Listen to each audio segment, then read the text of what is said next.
Welcome to the post-week 4, pre-week 5 episode. This week, I'm riding solo.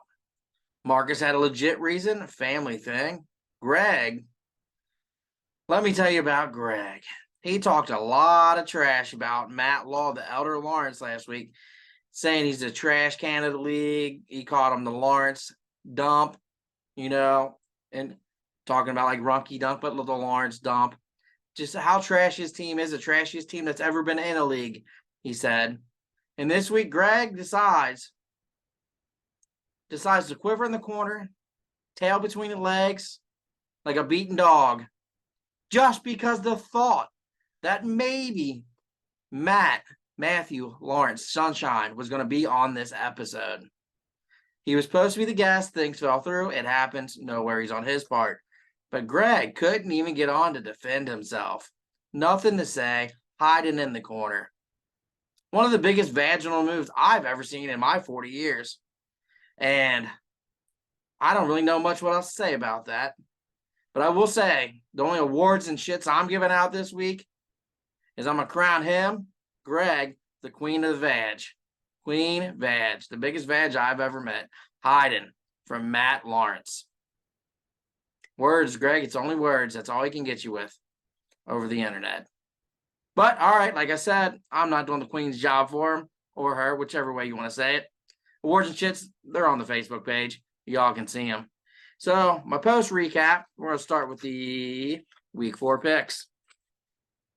So, week 4 picks, I picked, obviously, myself. I got it wrong. Greg and Mark picked Greg. I picked Mark to beat Kevin. He failed me miserably.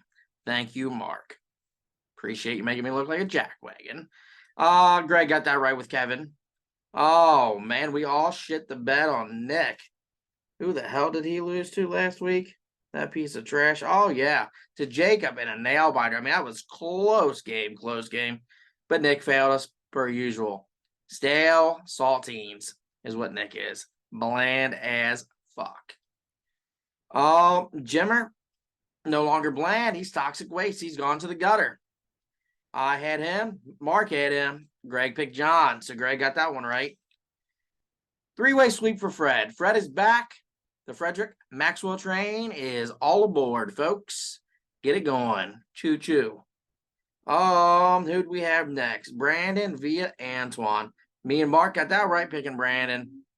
Greg went with his little buddy Antoine. We all picked Andy in the game of the week, and we're all wrong. Andy outright exposed by a team that got 2 demerits. Let me pull that up so I'm official with my work here. The Legends League demerits. Last week, 2 teams got them. M-Dot got 2. Started Bateman and Derwin James. So 2 demerits there. 1 away from a desagulation. Desagulation, possible fines / loss of draft picks. So this is serious matter. All jokes aside, start players that are playing in your league. Win or loss, it's got to happen for the betterment of the Legends League. Jacob, also a demerit. Started Rashad Penny. It was a late scratch, but a scratch indeed. You got to have some backups ready to go for those late healthy scratches, and you just got to be aware of what's going on. Again, for the betterment and respect of the Legends League. So those are the merits. That's the dirty work getting out of the way there from last week. Oh, now, of course, this is, here we go. Refreshing. Sorry. We got a little refreshments going on. Speaking of refreshments, this week's episode is brought to you by water. H2O. Stay hydrated, folks. Water. pH balance for a good life. Water. H2O. All right. So looking ahead to next week here, kind of rolling this on the fly since I'm all alone. Ditched out. All good. Couldn't find a last minute guest because, we got Thursday football tonight. So got to get this out as quick as I can. We'll get it up there so you guys can be entertained pregame. So week 5 picks. We'll move along to that right now. So week 5 picks. Oh, did I do the going back to the week 4 picks? The standings are Greg 15, Mark 13, and Brian 8. They were good enough to send a text message with their picks for week 5. So, pardon. Water. Need more water. All right. So, game 1, we got Brian v. Kevin. Let's see. Myself and M. Law, Marcus Lawrence both picked me. So that we picked right. TP sticking with another little buddy of his, Kevin. A little computer game nerds together. They're going to try to stick together. Next game we have. Where are we at here? I've got this all in shambles. To Infinity and Bijan versus Jimmer. Team Shipwreck 513. So Andy v. Jimmer. 3-way sweep. We think Andy's going to bounce back this week.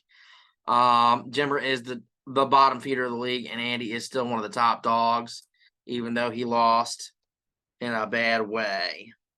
Next game, we have Nick versus M. Myself and Greg picked M. And Mark went with a little bit of an upset there with Nick, so he's sticking with his buddy. Brandon v. John. Mark, Lawrence, and I both picked Brandon, and Greg sticking with his baby brother there, Johnny Boy. Antoine v. Greg. Mark and myself pick Antoine. Mark wanted me to say about this game that it will be Antoine in an upset. So he calls it an upset.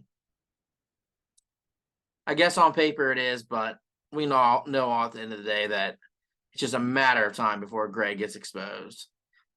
He's finding ways to win. I'll give him that, but he just does not have the long-term sustainability nor a championship quality caliber team. So, moving right along, we have Fred v. Jacob. I'm sticking with my guy Fred. Back on the train. All aboard the Frederick Maxwell Weatherford. Woo-hoo. Chugga. He's back. He's ready to go. The other two dummy boys picked old Jacob J. Gouda. So that is fine. I understand. Mark wanted to take a shot at Frederick, though, and said Jacob, specifically because Fred can't get it together. Something about Indiana trash goes on forth. I don't know. A lot of words I can't say. But no, Fred, that Mark is coming after you. Says that you are garbage. Weatherford Frederick. So that's what we got going on there. And then we have the game of the week. It's the Law Bowl. Law and Order Law Bowl. So Marcus versus Matthew Lawrence. Sunshine versus whatever bullshit name Mark has. MLaw 2303. Too lazy to change his name. So in that one, we all have a 3-way sweep, and we're taking Mark. Mark did say, though, knowing his luck, Matt will have over 200 and wax his booty hole. Very similar to what he did in video games and real-life football growing up as a child, I'm sure. Because we all know Matt is the superior human being, maybe not the superior fantasy footballer. But, generally speaking, even Mark knows that Matt is the better Lawrence of the brothers. All right, so that's our week 5 picks. What else do we got to go on here? I would like to say, let's go back to the league home here, man, where I see some trash talk that had been coming through. We had a trade, a big old trade. Where was it? Brandon and Mark did some shenanigans going on here. Some are calling for a collusion investigation. This may get third-partied out, even though it's approved. If any foul play is found, of course, draft picks will be taken away. So this probably will be going to a third party for review for collusion, a neutral site person that is not in the league, but does know fantasy football and regular ass football pretty well. So the trade was Tanka Tugalovas, Javante all the time Williams and a first rounder that went to and be what? Let's see, what was it? How did we do this? That is what Mark received. And what Mark sent was old man Tannehill, who's going to be the backup by the end of the season. Najee, trash can Najee, and Justin Fields, and a 2025 second. Just a weird trade. Again, it's under investigation. Basically, the trade ended up being Justin for Tua Tagovailoa. The running backs were both either hurt or garbage. Tannehill's just Tannehill. That's a throw-in. Second rounder, I'll give him that. So basically, and then he got it's hard. It's just a weird trade. It just seems very collusionish. I'm kind of at a loss for words, but it seems very collusionish. So the second couple in the league that would be considered collusion. The other obviously is Andy and MDOT, who couldn't entertain us in trash talk. Couldn't even entertain us really in the outcome of the game. There just wasn't. It was just kind of a runaway by MDOT. Neither one of them talk trash because they're too busy, from what I understand, finger popping each other's booty holes. That's what I've been told. Didn't witness it. Don't know. Just what's reported to me, and I report it to you. So maybe some finger popping going on amongst 4 people in this league. We'll see how that goes under investigation further. Let's see. Look at next week again. Who do I got? Oh, I got Kevin. And I'll give you Kevin. You know what? I respect you for trying to talk trash. It's not your forte. You'll get there, I think, one day. But I respect the effort, and I want you to keep bringing that effort because you are growing my respect. Not my love, but definitely my respect. Every word you post, because at least you got some balls, kid, which is more to say than most of this league that just keeps their damn mouths shut all the time. Super annoying. So I'll give you that, Kevin. The Lawrence brothers, man, they really like to just try to trade some bullshit. I've gotten offered trades from both of them, both horseshit trades, really. I'm still working with Matt Long, maybe some stuff, so we'll see what happens there. Mark just trying to rip me off, that's all. He's just goofy. Just being goofy, probably colluding with his buddy B-Walt, like we said earlier. Who else do we got here? Yeah, the Sunshine Bowl. Interesting matchup is Hawaii and Steel City. I still think MDOT's going to do it. Hopefully, he'll start a lineup this week. Who else we got? I am intrigued. The other one that was close to being game of the week would have been Greg and Antoine. If Antoine probably would have had more wins, we probably would have thrown that as the game of the week, but we went with the Lawrence Bowl. Unfortunately, we're supposed to have the Lawrence brothers on here debating, but again, Marcus had a doctor's note type situation. He could not attend. And, we all know why Greg was hiding. Other than that, I don't have a whole lot this week. I hope that trash talk comes more.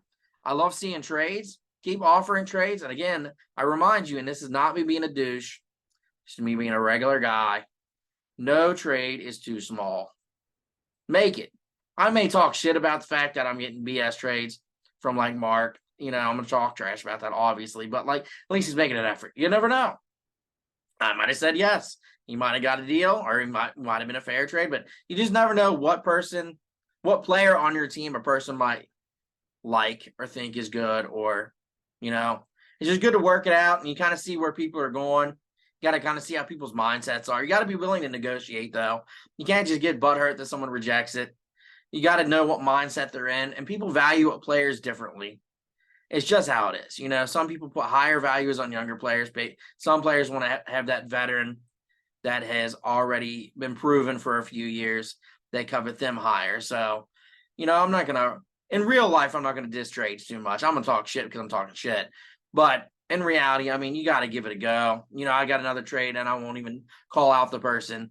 But I just told him basically, I was like, I want more than what you offered in the preseason for A-Chain. What he was offering at the moment, I want it more even in the preseason, let alone now. It's basically what I'm getting at. So he offered me a trade that I would not took at any point. It's just because I value young running backs very highly. That's me. Other people might not, but you just got to know who you're dealing with. So I hope the trades keep coming. I hope the trash talk keeps coming. I hope you enjoy these videos. And we will see you hopefully with more than just me next week.